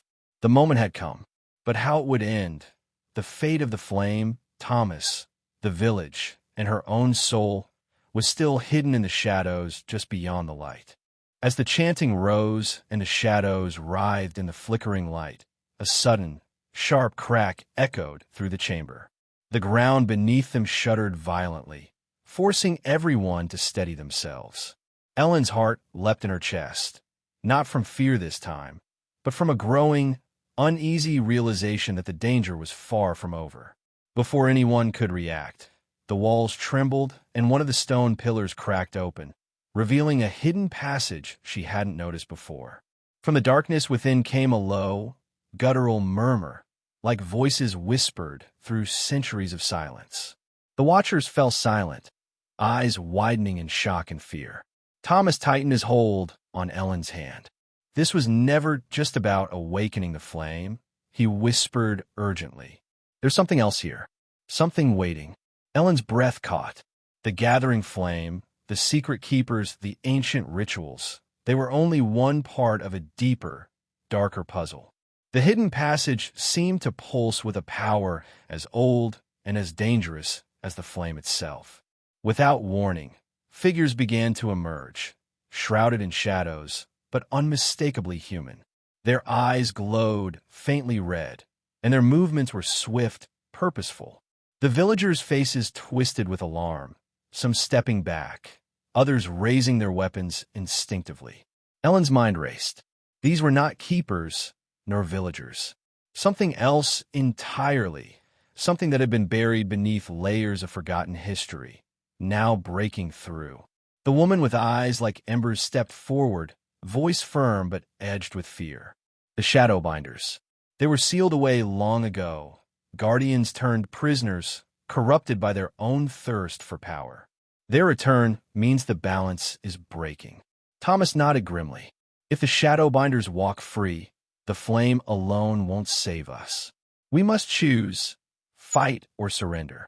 Ellen's hands shook, but the flame inside her roared louder, pushing back against the rising darkness. The hidden truths she'd uncovered, the secret rituals, the lost lineages, the bonds of memory, all pointed to this moment. The gathering flame was not just about remembrance, but survival. A sharp voice pierced the tense air. You who carry the flame, it said, cold and commanding, know this. The shadows seek not just to consume the past, but to claim the future. Your choice will decide which endures. Ellen swallowed hard, feeling the weight of centuries pressing down on her. The flame's warmth and the shadow's chill battled within her, each demanding loyalty. The Watchers formed a protective circle, their chants growing louder, weaving spells of light and power. Thomas stepped beside Ellen, eyes steady, voice resolute. We stand together. We hold the flame. But the Shadowbinders advanced, their presence twisting the very air, the chamber groaning under the strain. Ellen realized then that this was not just a test of her spirit, but a war for the soul of the village, and perhaps the world beyond. And in that moment, she understood the true cost of the flame. It would demand everything and more. The chamber vibrated beneath their feet as the Shadowbinders stepped fully into the flickering candlelight. Their faces, pale and sharp like carvings from bone, held an ancient hunger. They moved with a fluid grace that belied their menacing presence, eyes locked on Ellen and Thomas as if sensing the flame burning inside them, a light they were desperate to snuff out. Ellen's heart thundered in her chest, but she forced herself to stand tall. The flame inside her was no longer a flicker. It roared, coursing through her veins with fierce determination. This was what she had been preparing for, the moment when memory, power, and fear collided. Thomas tightened his grip on her hand, whispering, "Remember who you are? We carry the flame, not to conquer, but to protect." When not alone, around them, the keepers formed a ring, chanting low and steady. Their voices wove a shield of sound, wrapping the chamber in ancient power. But the Shadowbinders closed in, their shadows stretching and twisting along the stone walls like living darkness. One of the Shadowbinders, taller and darker than the rest, stepped forward. His voice was cold and sharp as broken glass. You cling to old fires and stories, but the world moves on. Your flame is a dying spark, a relic. Step aside, and we may yet spare you. Ellen met his gaze without flinching. The flame never dies, she said quietly but firmly. It burns in those who remember. It lights the way when all else goes dark. The air thickened, the chamber seeming to constrict as the Shadowbinders' anger flared. The battle was no longer just physical. It was a war of wills, of truths and lies, of memories kept or lost. Suddenly, the ground beneath their feet cracked open, and a fissure of glowing ember split the floor, sending sparks swirling like fireflies into the cavernous space. The chanting of the keepers surged, rising in power and harmony, pushing against the Shadowbinders' encroaching darkness. Ellen felt a surge of heat rush through her body, the flame within awakening in full force. She lifted her free hand, and from her palm burst a small but fierce orb of fire, spinning and crackling with energy. The Watchers gasped. The Shadowbinders recoiled as if scorched by an invisible flame. Thomas moved beside her, his voice steady. Hold the flame, Ellen. This is your power, the bond between past and future. Don't let the darkness claim it. But the leader of the Shadowbinders snarled, his voice a harsh rasp. We will snuff out your light, and in the ashes we will rise. With a sudden, terrifying speed, the Shadowbinders surged forward. The chamber exploded into chaos, voices shouting, feet pounding, the clash of power filling every corner. Ellen's heart hammered as she dodged, swung, and called the flame to her will. Each movement was instinct, fueled by a lifetime of questions and a newfound certainty. The flame was not just her weapon, it was her identity. Through the smoke and shadows, she saw Thomas fighting beside her, his eyes bright with fierce determination. Mareth appeared at her side too, weaving words of power that shimmered like threads of light, pushing back the darkness. But the battle was far from over. From the depths of the fissure in the floor, a voice rose, deep, ancient, and terrifying in its calm. The flame is yours to hold, it said, echoing through the chamber. But know this, every flame casts a shadow. Every light demands sacrifice. The words sent a shiver through Ellen. She realized then that the gathering flame was not just a test of power or memory, but a trial of spirit and sacrifice. To carry the flame meant choosing what to keep and what to lose, and what she would be willing to surrender to save everything she loved.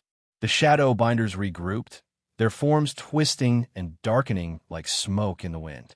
The leader's eyes burned with rage and desperation. Yield or be consumed. Ellen met his gaze, flame dancing in her palm. I will never yield.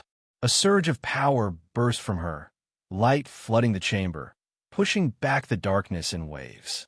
The watchers' chants grew louder, joined now by the voices of the villagers who had stayed, their fear turning to awe and courage. But as the light pushed forward, Ellen felt a cold weight settle on her chest, a shadow deeper than any outside force. It was the cost whispered in the ancient voice, the price of carrying the flame. She glanced at Thomas, whose smile was bittersweet. Are you ready? He asked softly. She nodded, though the question echoed in her mind. Ready for what? The chamber shook once more, the light and darkness clashing in a storm of power. The gathering flame was not just awakening, it was burning everything down and building something new. And in the heart of the fire, Ellen stood firm, ready to face whatever sacrifice awaited. But as the battle surged to its peak, a sudden, chilling silence fell, the calm before a storm more powerful than any they had known.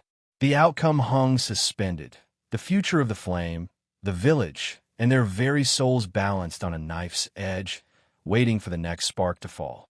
The chamber erupted in a blaze of light and shadow, the clash of fire and darkness shaking the very stones beneath Ellen's feet. Her heart pounded wildly, every nerve alive with the fierce energy coursing through her veins. The gathering flame was no longer a whispered secret or a quiet ritual. It was a roaring storm demanding her full strength and will. The Shadowbinders lunged forward, but the fire in Ellen's palm grew hotter, larger, pushing back their twisting forms with waves of pure light. The Watchers' chants swelled in harmony, weaving a protective veil around the circle that held the darkness at bay. Thomas fought beside her, his hands moving in graceful arcs, sending bolts of shimmering energy crackling toward their enemies. For a moment, it seemed the tide was turning, but then the chamber trembled violently. The fissure beneath them widened, cracks spiderwebbing across the floor as the earth groaned with ancient power awakening. From the depths came a low, guttural roar, a voice older than time itself, raw and commanding. Ellen stumbled but didn't fall. The flame inside her flared higher, illuminating the chamber in blinding radiance. She saw the leader of the Shadowbinders, his face twisted with fury and desperation, moving to strike at Thomas. Without thinking, Ellen threw herself between them, raising the fire like a shield. The impact sent a shock wave through the room, knocking her to the ground. Pain flared in her side, but she pushed through it, gripping the pendant Thomas had given her. The leader sneered, "You cannot hold the flame forever. It will burn you until nothing remains." Ellen met his gaze steadily. The flame isn't destruction. It's rebirth. Gathering every ounce of strength, she focused the fire into a concentrated burst. It exploded outward, engulfing the shadow binders in a wave of cleansing light. One by one, their forms dissolved into ash and smoke, their darkness consumed by the rising blaze. Silence fell. The watchers lowered their heads, breaths heavy but steady. The chamber's warmth returned to a gentle glow, the spirals on the floor pulsing softly like a heartbeat. Thomas helped Ellen to her feet, his eyes shining with pride and relief. "You did it. You held the flame." Ellen looked around, the weight of what had just happened settling deep within her. The flame wasn't just power. It was choice, sacrifice, and courage. But as she turned to speak, a new chill swept through the chamber. The pendant in her hand suddenly burned cold. A whisper echoed from the shadows, soft and distant but unmistakable. "The flame is not yours alone." Ellen froze. From the far corner of the chamber, a figure stepped forward, one she had not seen before. Clad in robes of shifting light and shadow, their eyes glimmered with ancient wisdom and an unsettling calm.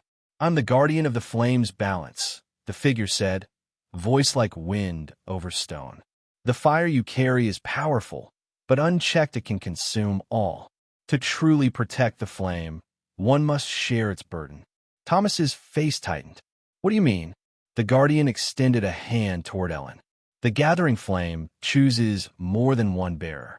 It demands unity, balance between light and shadow, memory and forgetting, hope and sacrifice." Ellen's mind reeled. All this time, she had believed her journey was solitary. Now, the path ahead was more complex, the flame's power both greater and more fragile than she imagined. The chamber's glow deepened, wrapping around her like a mantle of fire and shadow. The future was uncertain, the story far from over. But Ellen knew one thing clearly. She was ready to carry the flame, not alone, but with those who would walk beside her through the darkness and into the light. And with that, the gathering flame blazed brighter than ever, igniting a new chapter in a story centuries in the making, with mysteries yet to unfold beyond the horizon. The chamber's glow pulsed softly as the guardian's words settled into the air, heavy with meaning. Ellen still held the pendant tightly, its warmth returned but now mixed with a strange, cool pulse that seemed to beckon beyond her understanding. The fire inside her no longer felt like a solitary flame. It was part of something far greater, a network of light and shadow, memory and choice, woven through time itself. Thomas stood close beside her, his expression unreadable but steady. "What does it mean to share the flame?" he asked, his voice low. The guardian stepped forward, the shifting shadows of their robes rippling like living water. "To carry the flame is to hold a balance. Alone, it can burn out of control or be extinguished by fear and doubt. Together, bearers support one another, their light weaving through the darkness to create a fire that cannot be easily snuffed." Ellen's mind swirled with the weight of this revelation. The gathering flame wasn't just a test of individual courage. It was a collective trust, a responsibility that reached beyond the self. It was about connection between people, generations, and the very land beneath their feet. "But who else?" she whispered, the question hanging fragile in the charged air. The guardian's eyes gleamed like embers. "You will know them soon enough. They are drawn as you were, called by the flame and the ancient bond it represents. Some may come willingly, others reluctantly. Each carries a piece of the past and a spark of the future." From somewhere beyond the chamber, a faint sound stirred, a distant echo of footsteps and whispered voices. Ellen's breath caught. It was a reminder that the world outside the cavern was watching, waiting, shifting with every moment that passed. Thomas glanced toward the tunnel that led back to the surface. "We don't have much time," he said. "The villagers, they may not understand what we've become part of. Fear could drive them to act before we're ready." Ellen nodded, feeling the pulse of the flame steadying her nerves. The weight of leadership settled on her shoulders, but with it came a fierce resolve. Whatever lay ahead, she would face it, not alone, but with those who shared the fire. The guardian's voice softened, a whisper carried on the warmth of the chamber. The gathering flame is a beginning and an awakening. But there is one final trial before true balance can be claimed. Ellen's heart quickened. A trial? Yes, the guardian replied. The flame tests not only your strength, but your soul. You must walk through the crucible, a passage through the fire and shadow within yourself. Only then can the bond be sealed and the flame truly awakened. Thomas reached for her hand again. We face it together, no matter what. Ellen squeezed his hand, drawing strength from his steady presence. The chamber's warmth rose, the spirals on the floor glowing brighter, as if responding to their unity. The cavern around them began to shift. The walls rippled like heat haze, and the air thickened with the scent of smoke and earth. A pathway of glowing stones appeared before them, winding deep into darkness beyond the chamber. This is the crucible, the guardian said, motioning toward the path. Walk it and confront the flame within. Ellen took a deep breath and stepped forward, Thomas by her side. Each glowing stone beneath their feet thrummed with ancient energy, illuminating the way deeper into the unknown. As they walked, shadows flickered at the edges of her vision, memories, fears, hopes, swirling like smoke around her. Faces from her past appeared and disappeared. Her childhood, moments with Thomas before the flames call, even Mareth's concerned gaze. The path grew narrower, the air warmer, heavier with expectation. Ellen felt the fire within her flare and shrink in turns, like a wild beast she was learning to tame. Suddenly, the passage opened into a vast cavern filled with flames that danced without heat, flickering blue and gold. At the center, a mirror of black obsidian reflected not only her face but layers beneath it, a tapestry of her memories, choices, and fears. The guardian's voice echoed around her. This is your reflection, your true self laid bare. Face it with courage. Embrace the light and the shadow. Ellen stepped closer, heart pounding. The mirror shimmered, revealing scenes she had never seen. Moments of doubt, secrets kept, the ache of separation from Thomas when the flame first called to him. But also strength she had not recognized, resilience, compassion, and a fierce will to protect those she loved. She reached out and touched the surface. A warmth spread through her fingers, traveling up her arm and filling her chest with radiant light. At once, the shadow crept forward, a dark shape coiling from the edges of the mirror. It whispered fears, regrets, and the weight of sacrifice. But Ellen stood firm, drawing on the fire within and the bond she shared with Thomas. With a steady breath, she embraced both light and shadow, accepting her past and the uncertain future. The mirror shattered into a shower of glowing sparks, and the cavern filled with a brilliant, pure light. Thomas stepped forward, his eyes shining with pride and love. You've passed the crucible. The chamber shifted once more, the flames calming into a steady, warm glow. Around them, the keepers and villagers who had come now stood united, a new beginning forged in fire and trust. But even as Ellen breathed the weight of victory, a quiet voice stirred in her mind, a whisper of challenges yet to come, of bonds to deepen, and sacrifices still waiting in the shadows. The gathering flame was lit. The story was far from over. The light that filled the cavern after the crucible's trial was unlike anything Ellen had ever experienced. It was soft yet piercing, as if every hidden corner of her soul had been touched and laid bare. She felt an overwhelming sense of clarity, one that settled her fears but also awakened new questions, questions she knew she would have to face soon. Thomas stood beside her, their hands still intertwined, a steady presence amid the shifting glow. Around them, the keepers and villagers gathered, their faces reflecting awe and cautious hope. The fear that had once divided them now seemed to waver, replaced by a fragile trust growing like the first shoots of spring after a long winter. Mareth approached, her expression softer than before. "You've changed everything," she said quietly. "For all of us." Ellen nodded, swallowing the lump in her throat. "I don't know what comes next, but I do know this. We can't go back to the silence." The guardian of the flame appeared once again, their robes shimmering like liquid night and stars. "The flame has chosen its bearers," they said. "But the balance you've begun to restore must be nurtured, protected. There are forces still at work beyond these walls that would see the flame extinguished forever." A shiver ran through Ellen. The trials she had endured were only the beginning. The village, the people she loved, and the secret they now guarded were all woven into a story far larger than she had imagined. "The Shadowbinders were only the first test," the Guardian continued. "Others will come, those drawn to power, to fear, or to chaos. Your unity, your strength, will be tested again and again." Thomas's eyes met hers, determination shining in their depths. "We face whatever comes, together." Ellen squeezed his hand, the flame inside her steady and warm.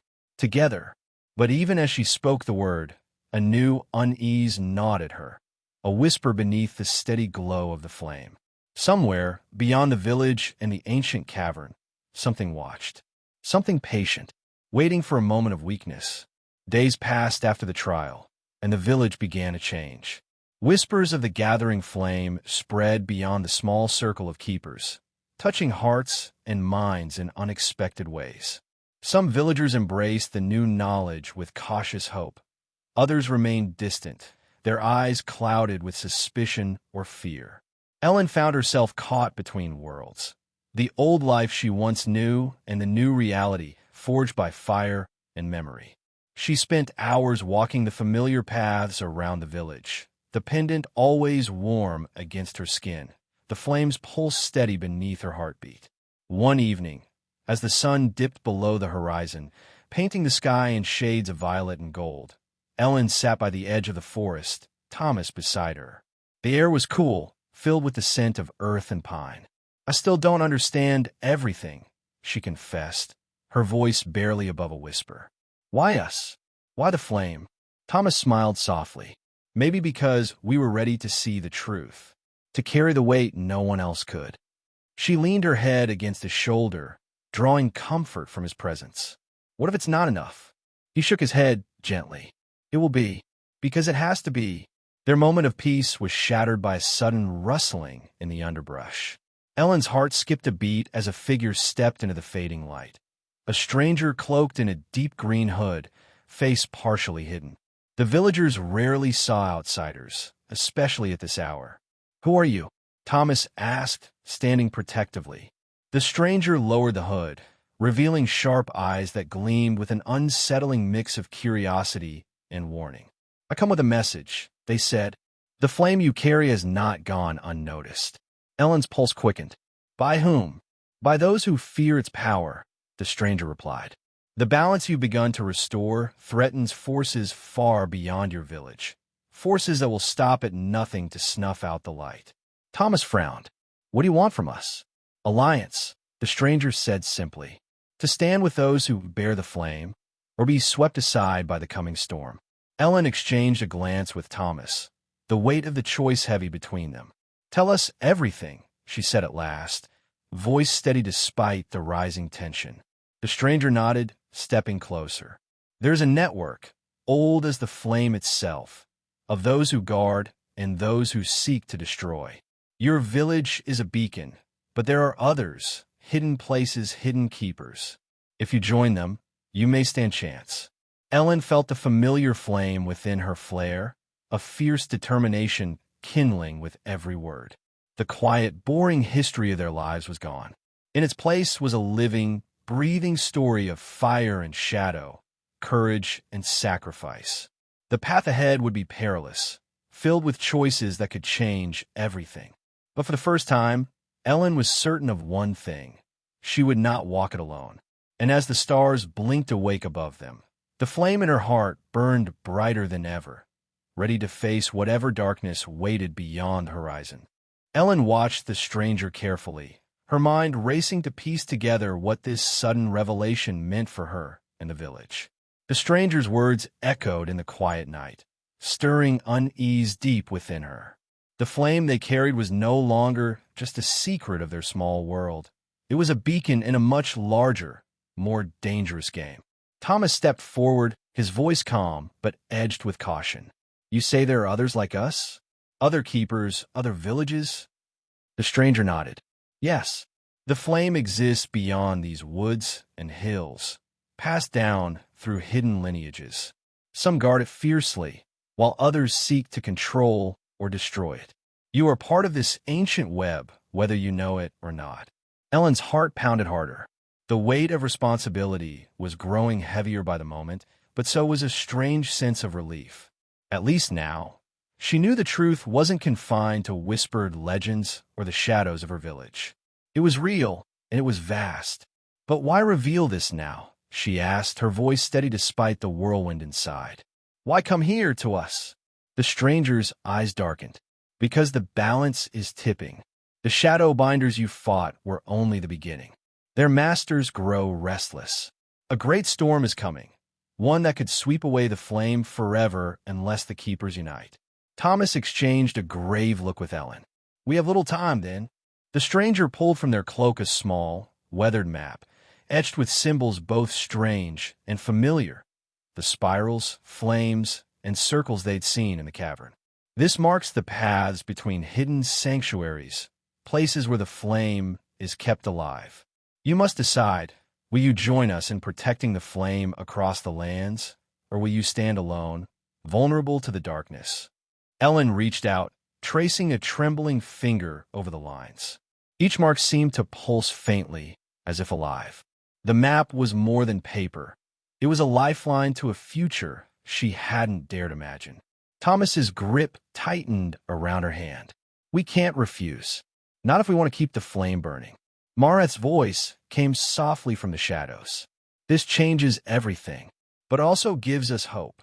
The villagers who had gathered around them whispered among themselves, some faces bright with new courage, others clouded with doubt. Ellen took a deep breath, the flame within steadying her resolve. "We will join you, but we must be careful.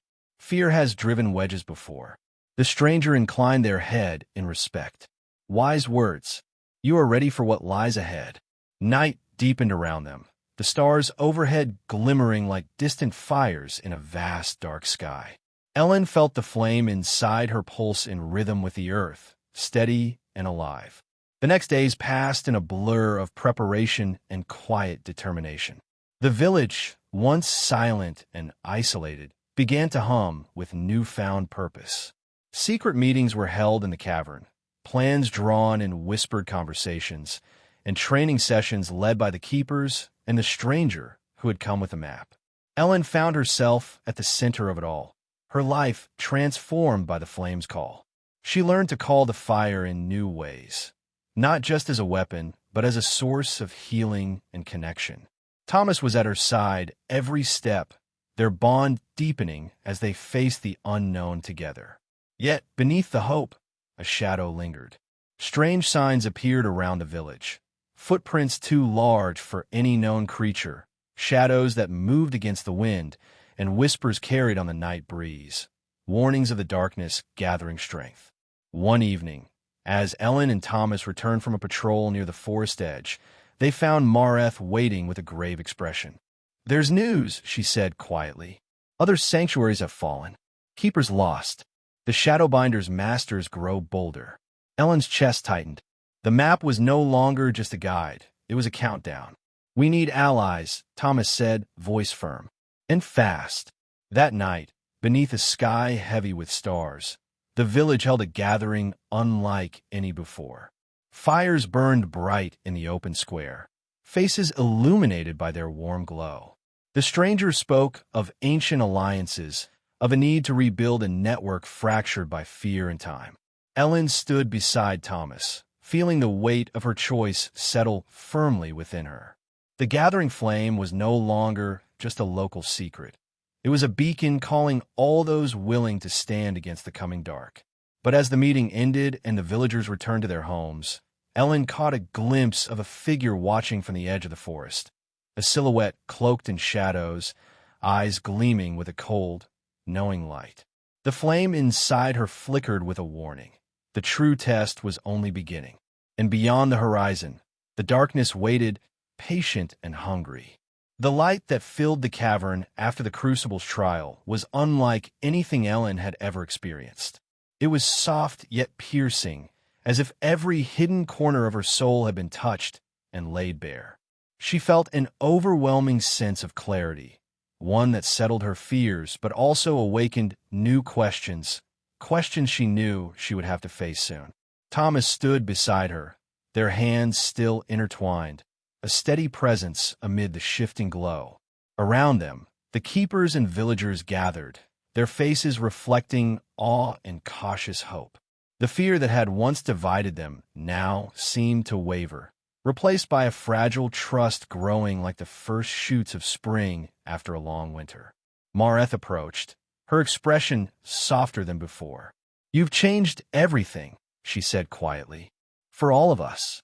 Ellen nodded, swallowing the lump in her throat. "I don't know what comes next, but I do know this. We can't go back to the silence." The guardian of the flame appeared once again, their robes shimmering like liquid night and stars. "The flame has chosen its bearers," they said.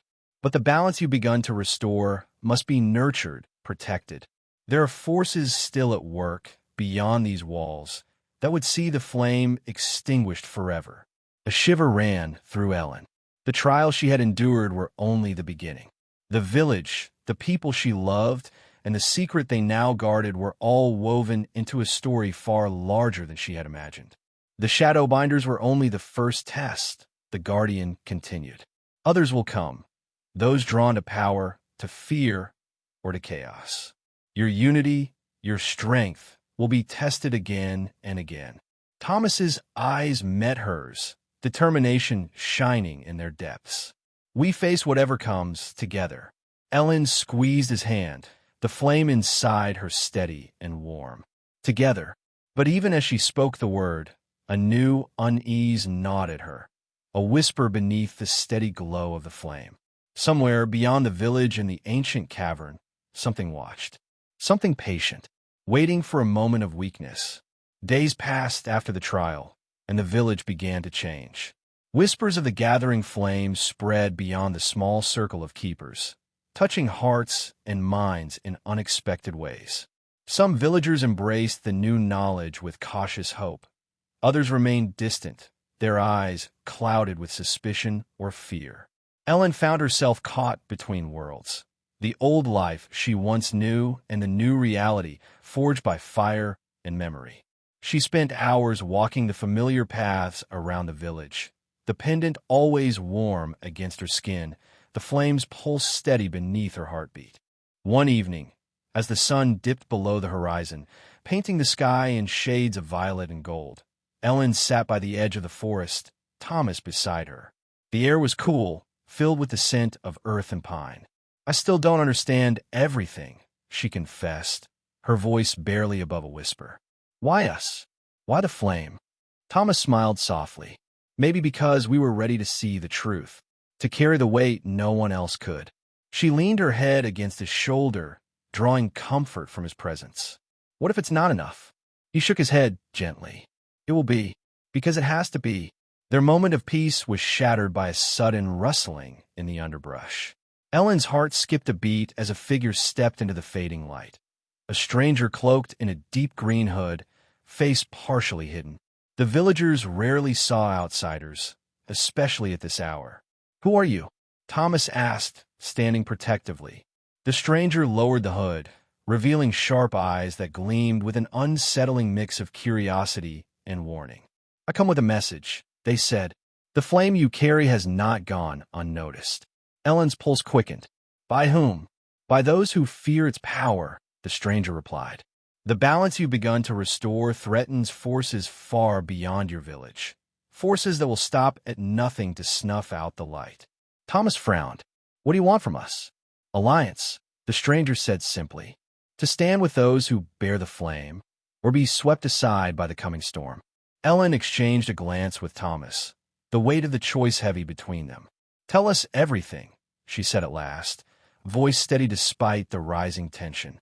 The stranger nodded, stepping closer.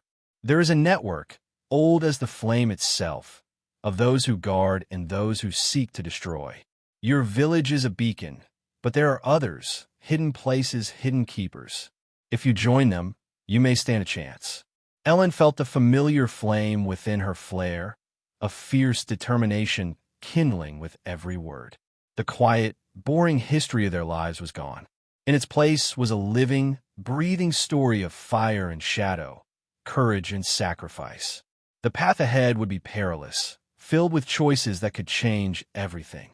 But for the first time, Ellen was certain of one thing: she would not walk it alone. And as the stars blinked awake above them, the flame in her heart burned brighter than ever, ready to face whatever darkness waited beyond the horizon.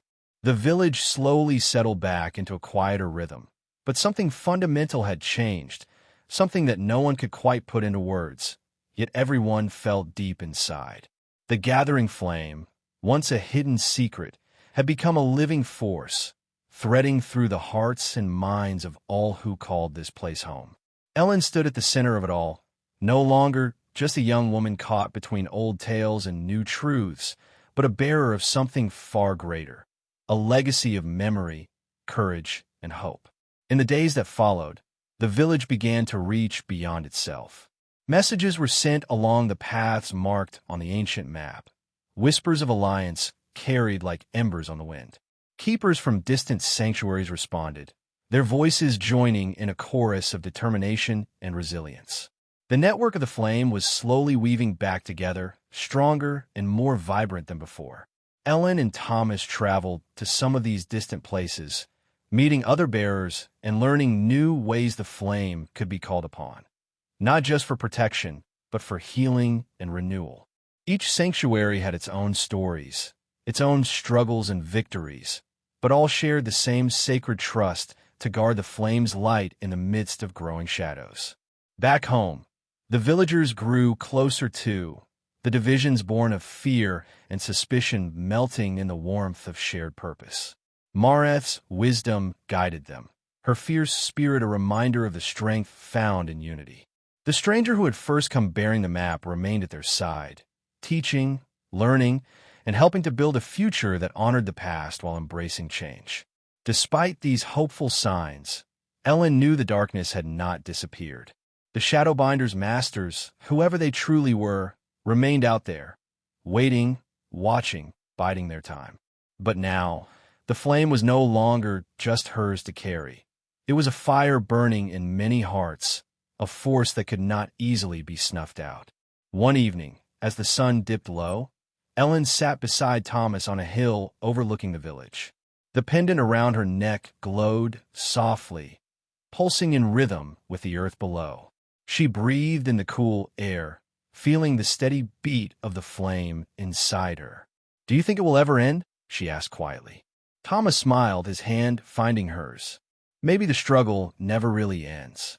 But that's why the flame matters. It reminds us to keep fighting, to keep believing in something better." She nodded, feeling a deep calm settle over her. The flame was not just power or ritual. It was a choice, a promise to face fear and uncertainty with courage and love. The stories of the past, the secret rituals, the ancient trials, the battles of fire and shadow, had all led to this moment. Not a final victory, but a new beginning. A reminder that history is never truly boring when it's lived and remembered, when its lessons light the way forward. As night fell and stars began to scatter across the sky, Ellen looked up, the flame within her shining steady and bright. The village slept peacefully below, safe for now, but ready for whatever tomorrow might bring. The gathering flame had awakened, and so had they all. Together, they would carry the light through the darkness, one spark at a time. And that, she knew, was a story worth telling.